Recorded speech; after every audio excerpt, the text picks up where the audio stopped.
အားလုံးပဲမင်္ဂလာပါ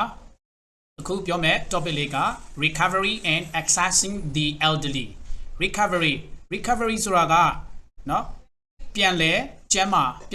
လာတာเนาะပြန်လဲကျန်းမာလာတယ်ပြီးတော့ accessing the elderly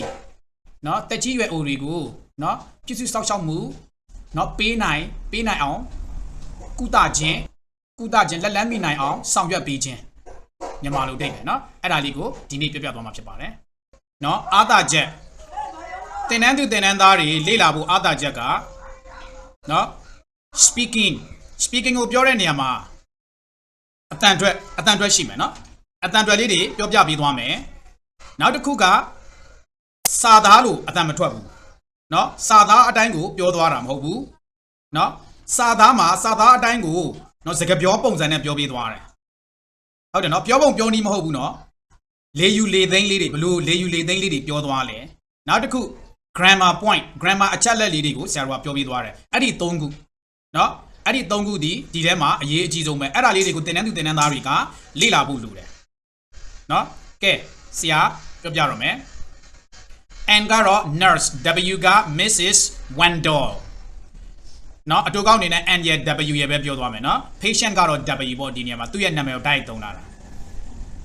nurse ကပြောတယ် Mrs. Wendell can you hear me Mrs. Wendell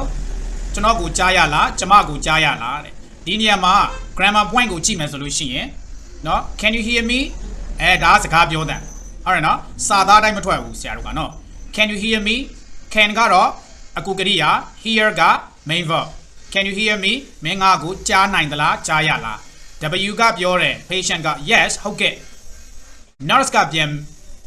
ပြောတယ် I am your recovery room nurse ကျွန်မကတော့မင်းရဲ့เนาะကုသကံသူနာပြုပါတဲ့ဟောဒီနေရာမှာကြည့်မယ် your မင်းရဲ့သူ့ရဲ့နောက်မှာ noun နေကြီးပဲ recovery လဲ noun ပဲ room လဲ noun ပဲ nurse လဲ noun ပဲနာမ်နေကြီးပဲတွဲရက်တွေဟုတ်လားတခါတည်းတွဲရက်သွားတာเนาะ I am your recovery room nurse your heart bypass surgery went well မင်းရဲ့နှလုံးသွေးကြောခွဲစိတ်တာအဆင်ပြေတယ်เนาะမင်းရဲ့ heart bypass surgery noun နေကြီးပဲเนาะ patient ကပြောတယ် good ကောင်းတယ်တဲ့ nurse ကပြောတယ် I am going to take your vital signs every 15 minutes နော်15မိနစ်တိုင်းနော် your vital signs ဟောမင်းရဲ့အရေးကြီးတဲ့လက္ခဏာတွေဟုတ်တယ်နော်အရေးကြီးတဲ့လက္ခဏာ vital sign vital က adjective signs က noun အရေးကြီးတဲ့နော်လက္ခဏာတွေကိုတဲ့တိုင်းပေးပါမယ်ယူမယ်ဒီမှာ am going to ဆိုတာကနော် be going to အနာဂတ်ကိုပြောတာ near future အနာဂတ်နော် I am going to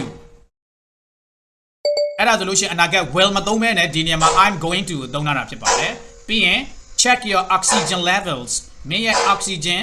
နော်ပမာဏကိုတိုင်းပေးပါမယ်ဟော oxygen လဲနောင်းမယ် levels လဲနောင်းမယ်နော်နောက်တစ်ခု this mask will help that ဒါကဒီနှာခေါင်းစည်းပေါ့နော်ဆရာတို့ပြောမယ်ဆိုရင်နှာခေါင်းစည်းကအသက်ရှူဖို့ကူညီပေးပါလိမ့်မယ် can you breathe well မင်းအသက်ကောင်းကောင်းရှူနိုင်လားဟော can ကတော့အခုကရိယာ breathe ကအသက်ရှူတာ main verb can you breathe well အသက်ကောင်းကောင်းမင်းရှူလို့ရလား patient ကဘာပြောလဲ yes ရှူနိုင်ပါတယ် my chest hurts ရင်ဘက်ကတော့နာတယ်တဲ့ my chest က subject hurts က verb my chest ကတခုတည်းဆိုတဲ့အတွက် verb 1မှာကတော့ s ထည့်တယ်နော် on nurse ကပြောပြီး on a scale from 1 to 10 ဟောတစ်ကနေ30အထိစကေးအတိုင်းလုပ်မယ်ဆိုလို့ရှိရင်တဲ့ when being no pain at all 1 ကတဲ့ be no pain at all လုံးဝကိုမနာတာတဲ့10ကတော့တဲ့ being the worst pain အနာဆုံးပဲတဲ့နော်တစ်ကနေ30ဆိုရင်တဲ့ what number is your pain right now တစ်ကနေ30ဆိုရင်အခုနာတာကဘယ်နံပါတ်လောက်ရှိလဲတဲ့သူကဗာလဲ patient ကိုခက်မှန်ခိုင်းလိုက်တာpatient ကခက်မှန်တယ် I guess 5 5လို့ယူဆတယ်တဲ့5လို့ထင်တယ်ပေါ့ and ကပြောတယ် okay do you feel nauseousမင်းအန်ဂျင်လာတဲ့ဆရာတို့ကြည့်အောင်ဒီနေရာမှာနော်အန်ဂျင်လာမေကွန် do တို့နော်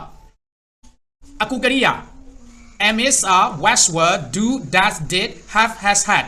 အဲ့ဒါတွေကရှေ့မှာစာကြောင်းရဲ့ရှေ့မှာနေလို့ရှိရင် तू ကမြန်မာလိုလားနဲ့စုံတယ်အင်္ဂလိပ်လိုကြတော့ yes no လို့ပြောတယ်နော် do you feel nauseous မင်းအန်ဂျင်လာ no မအန်ဂျင်ဘူးတဲ့အဲ့ဒါကြောင့်မို့ yes သို့မဟုတ် no နဲ့ဖြေတာတွေ့တယ်နော်မြန်မာလိုကြတော့လားနဲ့စုံတာ but I feel cold ဒါပေမဲ့ချမ်းနေတယ်တဲ့ nurse ကပြောတယ် here is a blanket ဒီမှာဆောင် blanket နော် How is that ဘယ်လိုနေလဲတဲ့ better ပိုကောင်းသွားပါပြီတဲ့ thanks ကျေးဇူးပါเนาะကဲအခု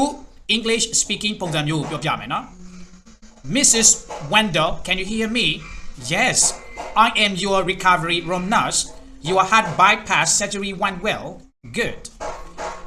I am going to take your vital signs every 15 minutes and check your oxygen levels. This mask will help that. Can you breathe well? Yes, my chest hurts. On a scale from 1 to 10, 1 being no pain at all, 10 being the worst pain. What number is your pain right now? I guess 5. Okay, do you feel nauseous? No, but I feel cold. Here is a blanket. How is that? Better, thanks.